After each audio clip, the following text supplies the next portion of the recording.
ẹ jọ kí ni mò ń gbọ́ yìí kí ni mò ń gbọ́ lórí ọ̀rọ̀ Liam àti Mohbad ṣóòótọ́ ni ṣá àbápàrà lẹ̀ ń dá àbẹ́rẹ́ lẹ̀ ń ṣe àánú kò jẹ́jẹ́ bẹ́ẹ̀ kò jẹ́jẹ́ bẹ́ẹ̀ because tó bá lọ jẹ́ pé òótọ́ ni kí la wá ń dààmú fún àtijọ́ ọjọ́ yìí kí la wá ń pariwo fún àtijọ́ ọjọ́ yìí tó bá lọ lè jẹ́ pé bẹ́ẹ̀ ni lóòótọ́ ẹ jọ gbogbo ojú tó ń wò mí kẹ́ ẹ tó fetí ara yín gbọ́ ẹ jọ bẹ́ẹ̀ yẹn bá mi share fídíò yìí ẹ jọ ẹ bá mi share fídíò yìí ẹ jẹ́ káwọn èèyàn tún gbọ́ tuntun tá a tún gbọ́ leléyìí o information tuntun tá a tún gbọ́ leléyìí but lọ́kàn ti tèmi àpárá ni ọ̀rẹ́rẹ́ ni kò gbọ́dọ̀ jẹ́ bẹ́ẹ̀ ẹ bá mi share fídíò yìí fún ẹni tó gbégbà àkọ́kọ́ leléyìí tẹ kọ́mà kọ́ sí péjì ẹ subscribe sílẹ̀ Ele Global TV tẹ bá gbọ́ information yìí tán mo wá fẹ́ kẹ́yìn náà wá fi ọkàn tí náà hàn lábẹ́ comment section ṣó lè jẹ́ lóòótọ́ ṣá àbẹ̀rẹ̀ náà ń ṣe ẹ máa bá mi ká lọ.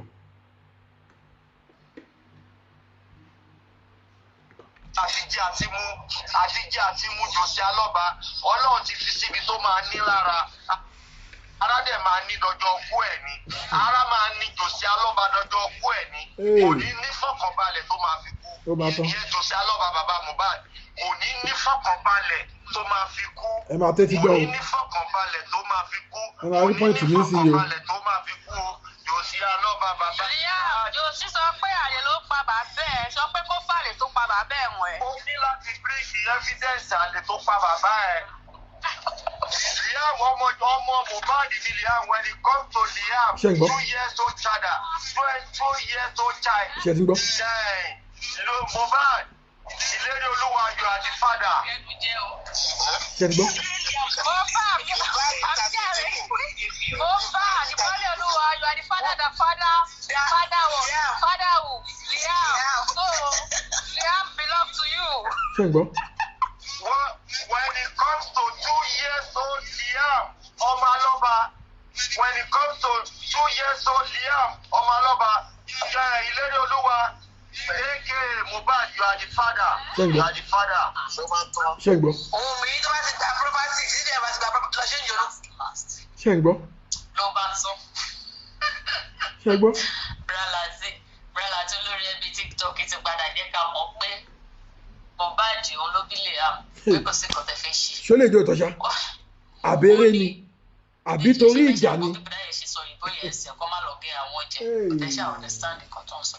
The child that you are looking at, that child that called Liam, he said, Liam, Mohbad is your father.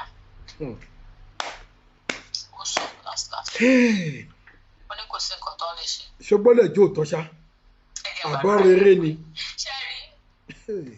ìjà tí ò ní ṣe ń parí láàárín àwọn ọ̀tá yín. mo rò pé ẹ̀yin náà ti fetí ara yín gbọ́ gbogbo ẹ̀yin olólùfẹ́ kan nìyí gbogbo àwọn olólùfẹ́ justice for Mohbad gbogbo àwọn justice fighter mo rò pé ẹ̀yin náà ti fetí gbọ́ ṣó gbọ́dọ̀ jẹ́ pé ẹnu olórí ẹbí láti máa gbọ́ irú nǹkan báyìí òun mo ṣe ń wò pé ṣé wọ́n ń dàpárá ni ṣé wọ́n ń ṣeré ni àbí wọ́n ń jókì ni àbóòtọ́ ọ̀rọ̀ ni wọ́n ń sọ mo wá wò pé etí mi nìkan kọ́ ló máa gbọ́ ẹ jọ gbogbo ojú tó ń wò mí ẹ bá mi share fídíò yìí ẹ jẹ́ káwọn èèyàn gbọ́ ẹ jẹ́ kó fly ẹ jẹ́ kó fly ẹ jẹ́ káwọn èèyàn gbọ́ ẹ jẹ́ kó délé kó dóko kó dé everywhere káwọn èèyàn tún fetí gbọ́ pé ṣé lóòótọ́ ni àbọ̀ rere ni ẹ bá mi share ẹ jọ fẹ́ni tó gbígbà àkọ́kọ́ lélẹ́yìí tẹ kọ́ máa kàn sí péjì ẹ bá mi subscribe sílẹ̀ Ele Global TV tẹ bá gbọ́ information yìí tán ẹ bá mi fi èrò ọkàn yín hàn lábẹ́ comment section ẹ jẹ́ á máa gbọ́ lọ. tí orúkọ yìí máa fi padà ṣe retí àwọn ọ̀tá yín máa wá jáde wá sọ pé nǹkan táwa sọ yẹn kò rí bẹ́ẹ̀ o nǹkan tẹ́ jẹ́ yìí gógógó òun lẹ jẹ́ àkànmọ́mọ́ sọ ń pa yẹn ìjà yẹn ò ní ṣe é parí láyéláyé láàárín àwọn ọ̀tá yín ṣe máa jẹ́ ní ìjà yẹn dẹ̀ máa wáyé ó máa bẹ́ sílẹ̀ tí orúkọ yẹn máa fi padà tí àwọn ọ̀tá yín máa wá sọ pé nǹkan táwa sọ ń gbà yẹn àwa ò sọ mọ́ bí ìbọ̀rọ̀ ṣe rí lè. mi ò fẹ́ gbàgbé bàbá Mohbad torí pé àti brala àti pé wọ́n jà o because you see gbogbo àwọn pípọ̀ tẹ̀ rí wọ́n rí òótọ́ o wọ́n mọ òótọ́ a lot of them wọ́n ló mọ òótọ́ but due to nǹkan tí wọ́n wá ń gbà yẹn because me to them I don't know nígbà yẹn ìkan lára mú lọ́jọ́ kan sọ pé ṣé orílẹ̀ tí Mohbad rà yẹn níbi tó kú sí yẹn ilé yẹn lẹ́yìn justice a máa tà á ni tó bá wá tà á àwa pín fún gbogbo àwọn tó ṣe justice fún Mohbad. àbí torí ẹni gbogbo wọn ṣe ń support Wunmi. percentage tí wọn nínú nǹkan tí Mohbad tó jìyà tó ṣe irú wọn lè ṣe máa rí Africa TV ní 70-30 sọnù tó jẹ́ pé ọjọ́ tí Mohbad kú ló ṣe púpọ̀ máa ní foundation ìyẹn kọ́ òun lè ṣe máa rí olórí ẹbí náà all because of pé èmi I'm not talking about money sí pé bàbá Mohbad jẹ́ olórin tí ọmọ ẹ̀dẹ̀ kú àti bá promote máa yí ẹ̀mọ iye àwọn èèyàn tó máa wò jẹ́ kí n promote ẹ̀ jẹ́ kí n máa support ẹ̀ mo máa rí lò as an opportunity pé wọ́n máa tẹ̀ wá béèrè pé bàbá Mohbad ta ni producer yín bàbá Mohbad máa lè sọ pé olórí ẹbí láti solution ìyẹn olórí ẹbí IJK Ọlọ́run ló tẹ̀ mọ orúkọ tó bọ̀dá yẹn kọ orúkọ yẹn ti pọ̀ jù àwọn ló ń jẹ́ IJK music àwọn ló ń jẹ́ láti sílẹ̀ àwọn ló ń jẹ́ kíní àwọn ló ń jẹ́ ògúnfẹ̀ àwọn tó pọ̀ jù àti ẹ̀mọ́ lè tẹ̀ máa jẹ́ nǹkan ìgbóòdò ògúnfẹ̀ mọ́ fracas kìíní ní ògúnfẹ̀ ọ̀sán bá wọn ṣe ògúnfẹ̀ now bókè fine tó bá wá bẹ̀rẹ̀ pé bá Mohbad tani producer yìí bàbá ni màá lè sọ pé láti ọ̀dọ̀ olórí ẹbí so gbogbo wọn tẹ̀lé ń gbà yẹn náà dàtí pé wọn ò mọ nǹkan tó ń ṣẹlẹ̀ wọn ò mọ òótọ́ but for their own pocket their own benefit tí wọ́n ń wá lẹ́yìn ìgbà tí gbogbo ẹ̀ because wọ́n believe pé báwọn ṣe ń rò báwọn ṣe ń sọ ní kí gbogbo ẹ̀ kó rí meanwhile kò rí bẹ́ẹ̀ ẹ wá rí ìgbà tí ìjà wá ṣẹlẹ̀ tó jẹ́ pé gbogbo plan wọn gbogbo ẹ̀ wá bàjẹ́ ìjà wá ṣẹlẹ̀ láàrin wọn lẹ́yìn kọ̀ọ̀kan èmi ni wọ́n ṣẹ̀ wá ń sọ òótọ́ ọ̀rọ̀ èmi ṣẹ̀ wá ń sọ pé bó ṣe yẹ kó rí lélẹ̀ àwọn questions táwa ń béèrè ìgbà yẹn bí ìwà ṣẹ̀ wá ń jókòó ṣẹ̀ wá ń béèrè bàbá òṣì bàbá ìyá ìgbà tó débi tọ́mọ ẹ kú sí kí ló dé tó pariwo kí ló dé tó lọ sí ọmọ yẹn definitely you have your own plan and meanwhile these are the questions we were asking them. Look, bó ṣe pe ara ẹ you call yourself abiyamọ if truly gbà tó débi tí ọmọ ẹ kú sí kí ló yẹ kí ni the next thing tó ṣe o lè sọ pé o kú rí títí kó gbé òkú ọmọ ẹ kó gbé lọ sí police station without even calling them to that resident pé kọ́ wá wò so but gbogbo wọn speak out lọ́sẹ̀ bó sọ mi ò fẹ́ gbà pé nǹkan tí brala ti tó sọ́ńbì pé torí pé bàbá pẹ̀lú bàbá Mohbad ń jà nínú irọ́ wọ́n mọ̀ pé èmi náà wò bẹ́ẹ̀ o wọ́n mọ̀ pé Liam ọmọ Mohbad lóòótọ́ gbogbo wọn ló mọ̀ ọdún ìjọ nǹkan tí wọ́n wá ń gbà yẹn wọ́n ṣe shoes láti wò pé irọ́ jẹ́ ká support bàbá Mohbad pé nǹkan yìí ti lè fọ́ sí lọ́wọ́ tó bá fọ́ sí lọ́wọ́ àwa máa ní tiwa àìlè máa ní kíní kan tó wọ́n ti kó sí òbí tẹ̀ ṣe ni. ẹ gbọ́ ṣé lóòótọ́ ni. irú àwa ń sin àwa dúpẹ́. ayé mà níkà o. because èmi ò lè sọ pé kéèyàn kan kó tó kù òun pẹ̀lú ìyàwó ìjà lórí ọ̀rọ̀ DNA èmi á wá gbé ẹnu mi gbọ́ngbọ́ èmi tó jẹ́ pé ìyàwó ilé ni mí ìyàwó èèyàn kan ni mí tí mo mọ̀ pé kò síyàn tó lè fi rú nǹkan bẹ́ẹ̀ yẹn lọ mi màá wá jáde màá wá gbé ẹnu gbọ́ọ̀rọ̀ síwájú màá wá tọ́jú lẹ̀ bí ojú alójì tó wà lójú mi màá máa pariwo wẹ́rẹ́ kó àjọ DNA irọ́ àwọn ọ̀ṣì yẹn because kò sí bàbá ńlá bàbá èèyàn kankan ló lè béèrè irú nǹkan bẹ́ẹ̀ yẹn lọ́wọ́ mi except my lovely husband ẹ̀ka not even my whole family so the one they include my whole family you know I'm also talking about his own family too go see. Anyway, last. Wọ́n jẹ́wọ́ wípé Mohbad òun ló bí Liam. Ọpẹ́ ní fọ́lọ́run. Unbelievable. Ẹ jẹ́ bá mi share fídíò yìí.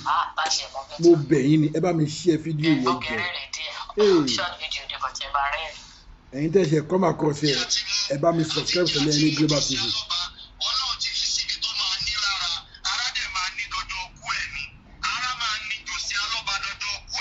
kò ní ní fọkànbalẹ̀ tó máa fi kú kò ní ní fọkànbalẹ̀ tó máa fi kú Jòsí Alọ́ba bàbá. ìyá Jòsí sọ pé àlè ló pa bàbá ẹ̀ sọ pé kó fàlè tó pa bàbá ẹ̀ mọ̀ ẹ̀. ó ní láti bíríkì evidence àlè tó pa bàbá ẹ̀.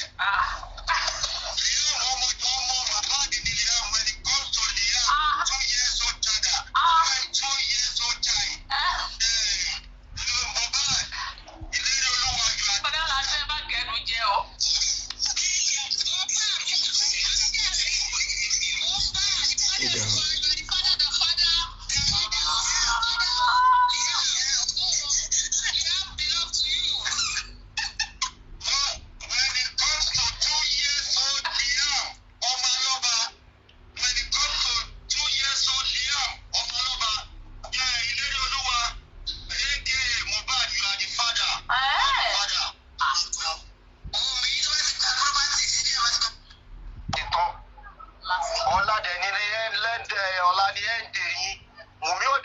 Sí ṣọ́ọ̀ kò ní wá fún DNA test ẹ fẹ́ ṣe Wùnmí ò ráyè ẹjẹ́ abẹ́ẹ̀tẹ̀ Wùnmí ò ní yọjú lọ́la. ó mà wá. because wọ́n ti ṣe everything wọ́n ti prepare everything Wùnmí yọjú o. wọ́n ti don deal everything Wùnmí ń show up tomorrow. Wùnmí ti yọjú. mo lè bá yín bẹ́ẹ̀ tiẹ̀. Wùnmí ti agree. DNA test ẹ fẹ́ ṣe ẹ̀ ní rí ṣe. ó mà ti agree. ẹlẹ́dàá Mohbad ò ní jẹ́ kẹ́ rí ṣe Wùnmí máa yọ́bọ́ ni ẹ máa wo Wùnmí ò ní yọjú lọ́la wà á tún dájọ́ fún yín àfọlá ó máa kọ́lá fún yín ni. Gbogbo ibi tẹ́ wà ní àgbáyé. Ó ti yé yín. Tí ò ní ṣe parí. Wùnmí ò ní yọjú lọ́la ọ̀la ni last day yín ọ̀la lè fẹ́ ṣẹlẹ́yà ọ̀la lè fẹ́ ṣẹ̀sìn Wùnmí will never show up. Wùnmí mà ti yọjú. Wùnmí ò ní yọjú lọ́la ẹ̀yin olórí burúkú aláyé bàjẹ́ yìí.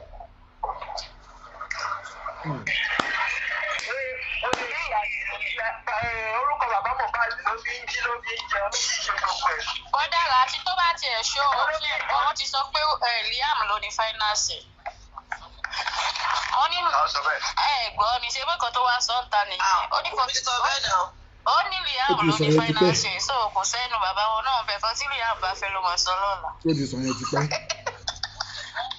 Ọlọ́run ti fún yín adé máa ṣẹ̀sìn ẹ máa ṣẹ̀sìn délẹ̀ ni ẹ sì tẹ́ ti mú ní fẹ́rẹ́ńjógì ẹ máa bẹ́ẹ̀ sí yẹn délẹ̀ ni wọ́n ti ní Liam ló ní finances Ọlọ́run ti fi àtijẹ́ àti mú Jòsí síbi tó máa nira Ọlọ́run ti fi àtijẹ́ àti mú Jòsí Alọ́ba Ọlọ́run ti fi síbi tó máa ní lára tó bá wùn kó gbọ́ tó bá wùn kó má gbà kó má lọ dọ̀bálẹ̀ fún Liam kó lọ dọ̀bálẹ̀ fún Liam kó lọ bẹ̀bẹ̀ lọ́dọ̀ Liam ó máa ní láti dọ̀bálẹ̀ wájú Liam báyìí ni bí ó dọ̀bálẹ̀ wájú Liam kò jẹ́ ìdùnyàn Wùnmí ò dẹ̀ ní yọjú wọ́n ti don deal everything Wùnmí ò ní yọjú fún DNA test yín lọ́la Wùnmí ò ráyè òṣì.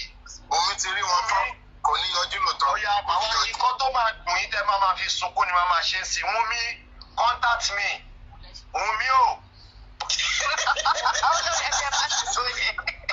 Ẹ má ṣe tó yẹ. Ẹ má ṣe báyẹn jọ ń tẹ̀lé ọ̀tá. Wọ́n làwọn pípù yọ lọ́wọ́ bá. Bàbá yà jókòó tí wọ́n lè máa wọ́n wà láì wọ́n máa fọwọ́ fọ̀ wá láṣà lọ́rùn. Ṣé ẹni pé jẹ́jẹ́ ni wàhálà jókòó?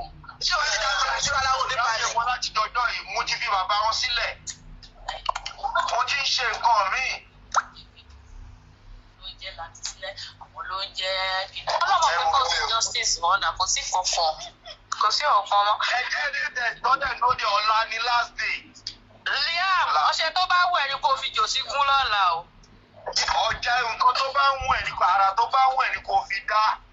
Ọlọ́run ti fi àtijẹ́ àti mú Jòsí Alọ́ba Ọlọ́run ti fi síbi tó máa ní lára ara dẹ̀ máa ní dọjọ́ ọkú ẹ̀ ni ara máa ní Jòsí Alọ́ba dọjọ́ ọkú ẹ̀ ni kò ní ní fọkànbalẹ̀ tó máa fi kú ìyẹn Jòsí Alọ́ba bàbá Mohbad kò ní ní fọkànbalẹ̀ tó máa fi kú kò ní ní fọkànbalẹ̀ tó máa fi kú kò ní ní fọkànbalẹ̀ tó máa fi kú o Jòsí Alọ́ba bàbá. Liam Jòsí sọ pé àlè ló pa bàbá ẹ̀ sọ pé kó fàlè tó pa bàbá ẹ̀ wọ̀n ẹ̀. Ó ní láti bíríkì evidence àlè tó pa bàbá ẹ̀.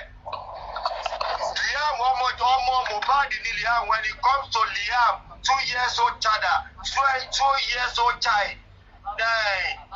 Mohbad, Ìlérí Olúwa, you are the father.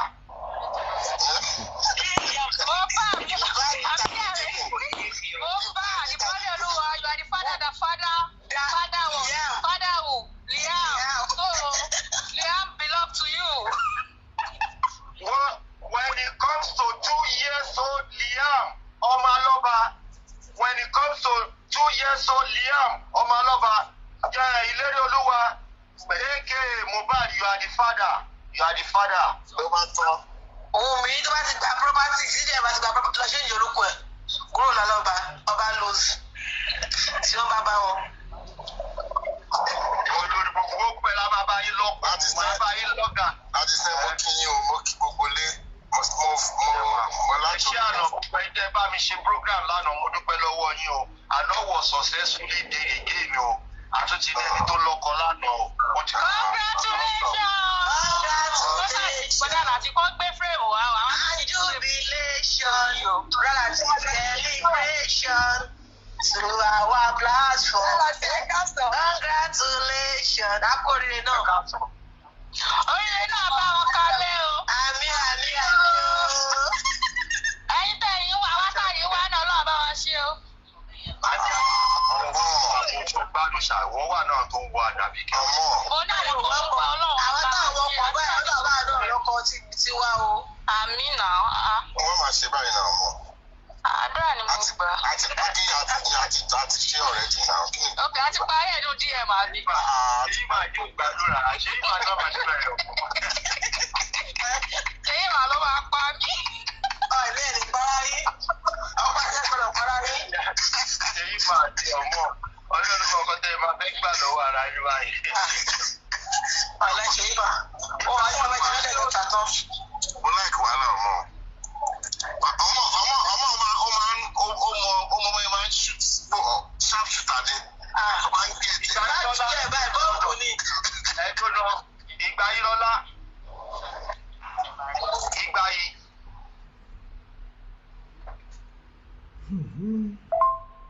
Wípé omijé ojú mi ọkọ ó ti lọ ó ti wá ó ti kọ lẹ́tà ó ti gbé àwọn àgbà wípé kọ́ wá bẹ́ àgbẹ̀ ọkọ wípé nǹkan tó àlẹ́jì òun sí kì í ṣe bẹ́ẹ̀ kì í ṣe gbá àníwà bí ta wà yìí.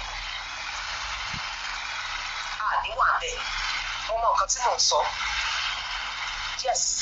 So for you, for me, what me I am saying is this. By my words and by my teaching, avoid pride. Àwọn míì wà wọn rínú tán fi mú yàn sínú. Tó bá ti ní ẹjọ́ ẹ má bínú ẹjọ́ ẹ ṣàánú mi ẹjọ́ ó ti tán. Ọgbẹ́ ọkàn yẹn lè wà bẹ̀fẹ̀ ni ọ̀hún but then nígbà tó ti bẹ̀ kí ló fẹ́ ṣe kò sí. Ó ti bẹ̀ ẹ́. Ó ti bẹ̀bẹ̀ nìyẹn ṣùgbọ́n mo gbá ẹ lójú mo gbá náà nìyẹn ní tó bá fẹ́ ṣẹlẹ̀ ni kó ṣẹlẹ̀ ẹni tó bá ní kí á ṣe hàn ibi a wà lórí ọ̀rọ̀ Mohbad rèé o. Ẹ̀yin tẹ́ ẹ̀ ń dá bàbá Mohbad lẹ́bi ẹni pé torí wípé wọ́n sọ fún bọ́mọ ológo ni ẹjọ́ ẹ torí tọ́lọ́run ọmọ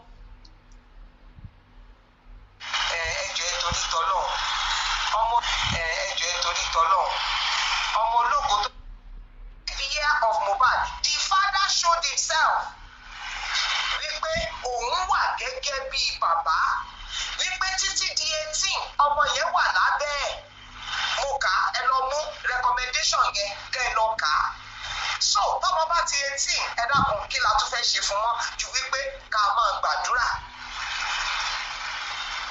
àbí bẹ́ẹ̀ kọ́ àdúrà la máa gbà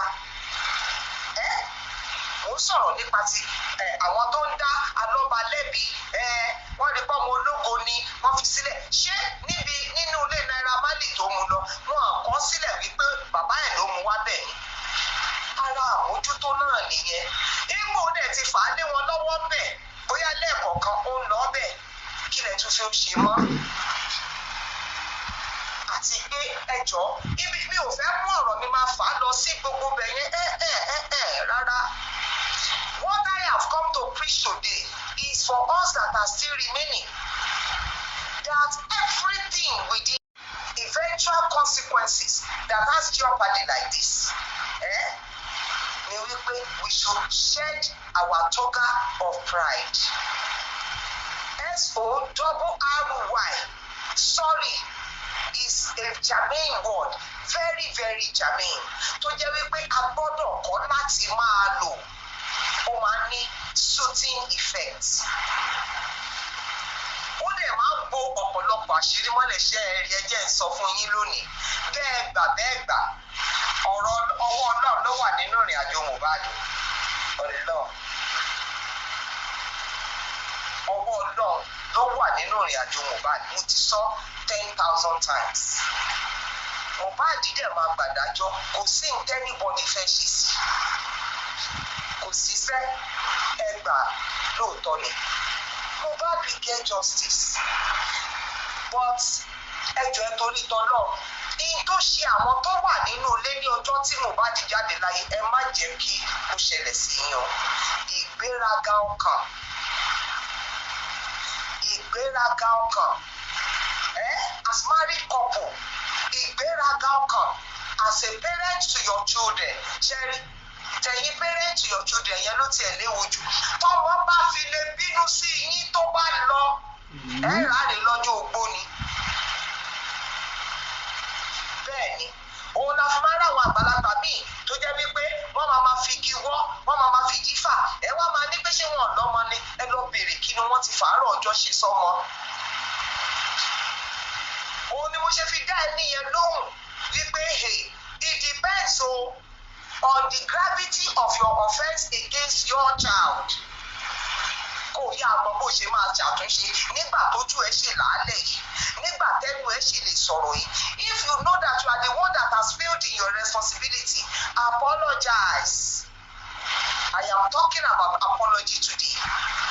Nítorí wípé ó máa padà lẹ́yìn ẹ̀yìn tí ò dẹ̀ lè dá ní. Ó máa padà lẹ́yìn nǹkan tó yẹ ká ẹ bò láṣìírí mọ́lẹ̀, á wá di gbogbo nǹkan gbágbàtà. Some things happen not on the social media yet, àṣírí yẹn ò bò wọ́n, àwọn tó wà láyìíká wọn máa rí náà. Because the necessary things that should have been done wasn't done. Ọ̀rọ̀ Mohbad níbi tá a dé dúró báyìí, kò ní kọ́nù kọ́ kankan nínú. At least ó ti yanjú fún oníkálukú báyìí, àbí bẹ́ẹ̀ kọ́? Mi ò gbà lọ́tún, mi ò gbà lọ́sì. Wọ́n ní pé tí ẹrù tó bá kan orí tó bá kan èjìká, ibì kan tó wà tá a máa fi sí. Okay, now they have said that, oh yeah, you party A, go and get your own center. You party B, go and get your own center. Let us come to a round table and choose from where you people have taken. But my own take on this matter, àbámáde bí tó bá jẹ́ wípé ìgbésẹ̀ àtúnṣe tó yẹ á gbé ká gbé. Nítorí wípé àìgbégbésẹ̀ àtúnṣe ó máa ń tú àṣírí tí kò yẹ kó tú síta.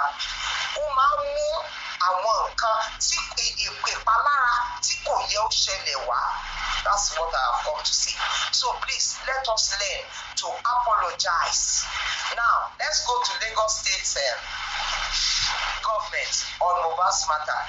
Maybe for those of you that are in the diaspora, ẹ̀yin ti rò wípé bí wọ́n ṣe ń ṣe lọ́hùn-ún, òun náà máa ṣe ń bí. Let me give you this peace of mind concerning Mohbad's matter. Mo ti sọ tẹ́lẹ̀, etí oníkálukú ti ń ṣí díẹ̀díẹ̀ sí i láti gbọ́ ọ̀rọ̀. So ẹjẹ́ tuntun sọ. Mo ti sọ tẹ́lẹ̀, ṣùgbọ́n ó dàbẹ̀ ni pé kò yé yín. Let us be dragging Lagos State government. Let us be dragging the police. Ẹ bá dragi wọn dọ̀la, òfúùtù fẹ́ tẹ̀. Ibi la bí mi, ibi ni mò ń gbé, iṣẹ́ wọn mo mọ̀ dáadáa. Àdúrà tèmi ni wípé ihun tí ó mú ọ̀rọ̀ mi débi tó jẹ́ pé ọlọ́pàá ò bá ń dá sí, Ọlọ́run má jẹ́ n rí o. Lórúkọ Jésù. rí Ọlọ́run èyí tó máa jẹ́ kó di wípé ọwọ́ ọlọ́pàá orílẹ̀-èdè Nàìjíríà lọ̀rọ̀ mi máa dá sí gbọ́ ẹlẹ́dàá mi má jẹ́ ó ṣẹlẹ̀ sí mi má jẹ́ ó ṣẹlẹ̀ sọ́mọ mi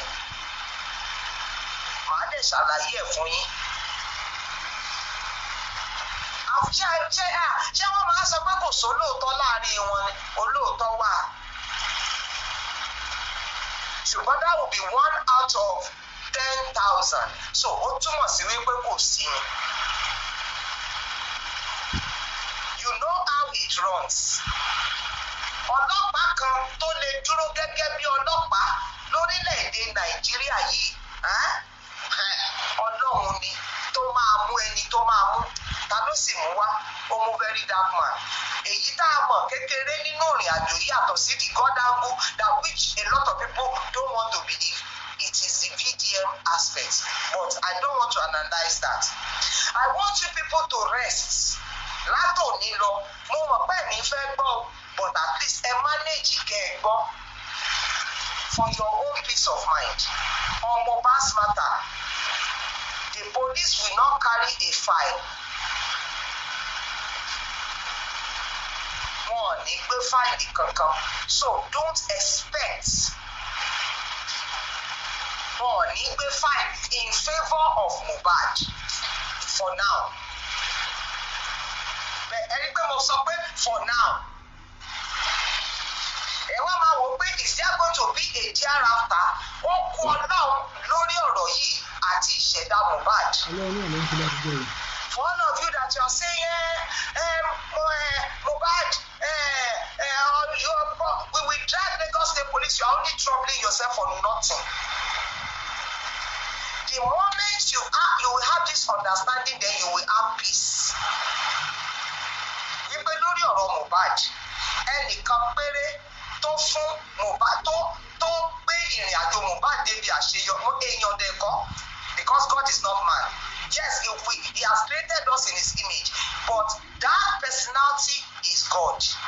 Kò ní ọwọ́ ọlọ́pàá kankan nínú. The moment the police knew what was the stake concerning Mohbad's matter, they withdrew.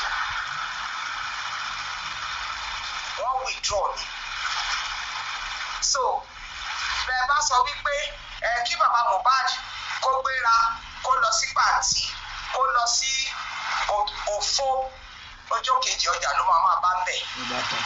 Nítorí wípé lórí ọ̀rọ̀ Mohbad ọlọ́pàá kọ́ ni Ọlọ́run ni.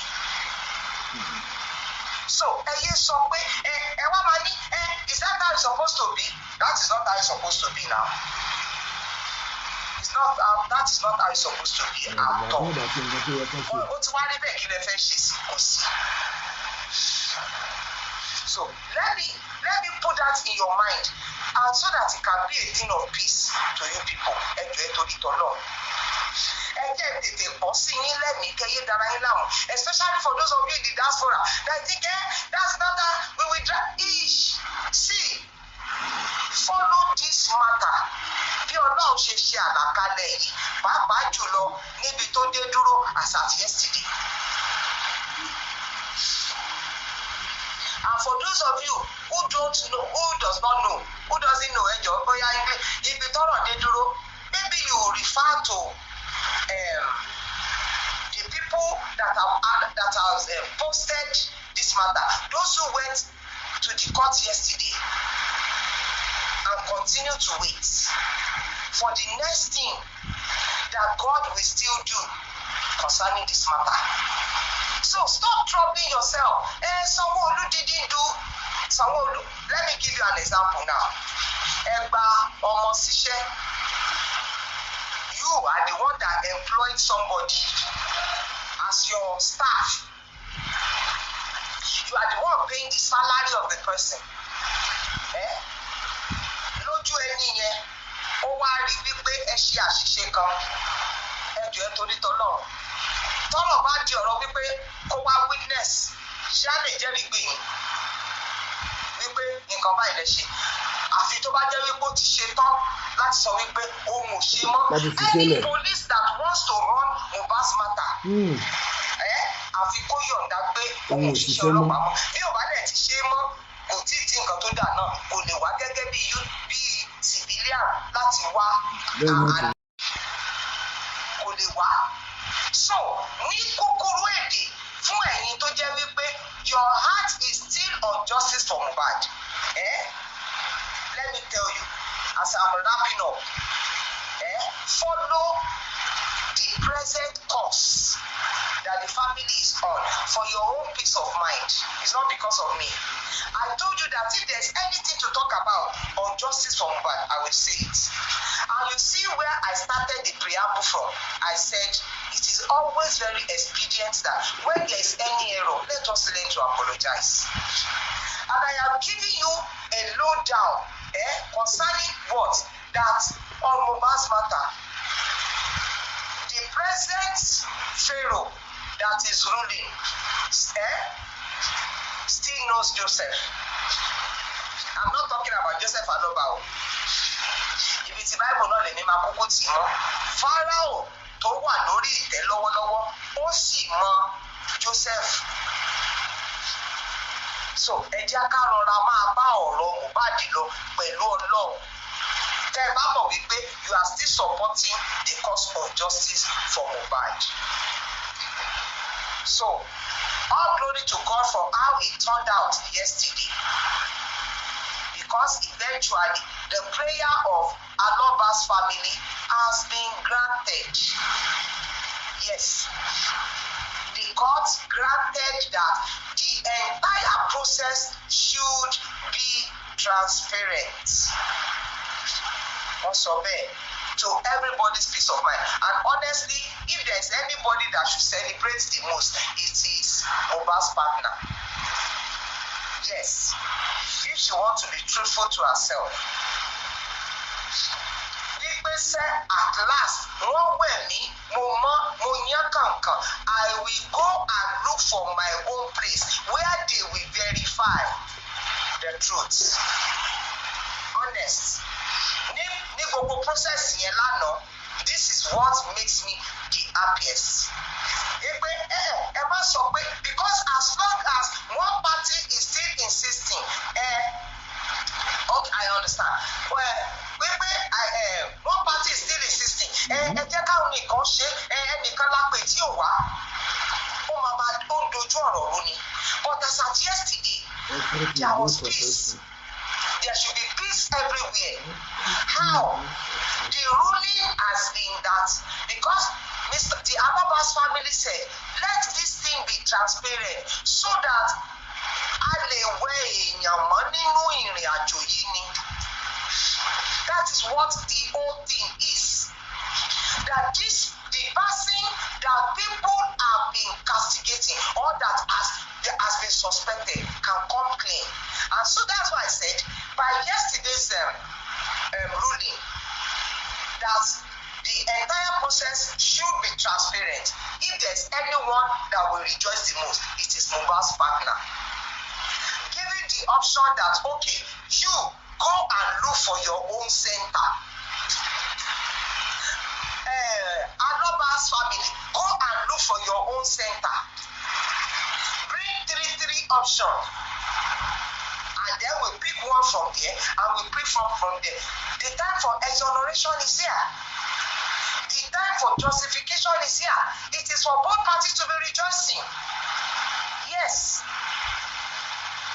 It is for both parties to be rejoicing. It is liberty at last now. Freedom.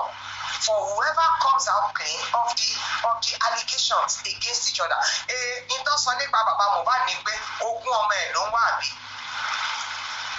DNA will prove.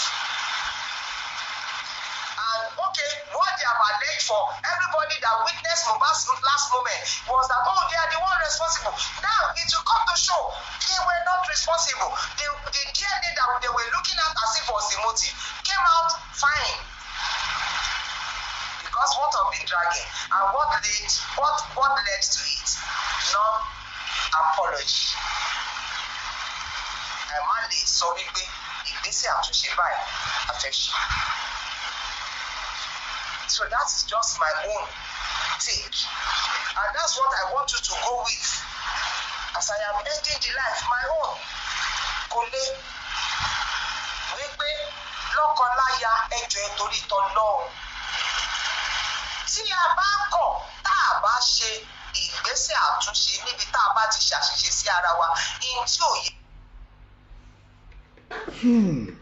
gbogbo olólùfẹ́ justice ọ̀rọ̀ lẹ ti gbọ́ yẹn o ọ̀rọ̀ lẹ ti gbọ́ yẹn ẹ jọ̀ọ́ mo tún bẹ̀ yín lẹ́ẹ̀kan sí ẹ bá mi share fídíò yìí fún ẹni tó yẹ pípa ọkọ nílé ìtẹ̀kọ́ máa kàn sí péjì ẹ subscribe sílẹ̀ ní Global TV tó bá ti wá gbọ́ information yìí tán kẹ́yìn náà wá fi ọkàn tí iná hàn lábẹ́ comment section mo tún padà bọ̀ ire o.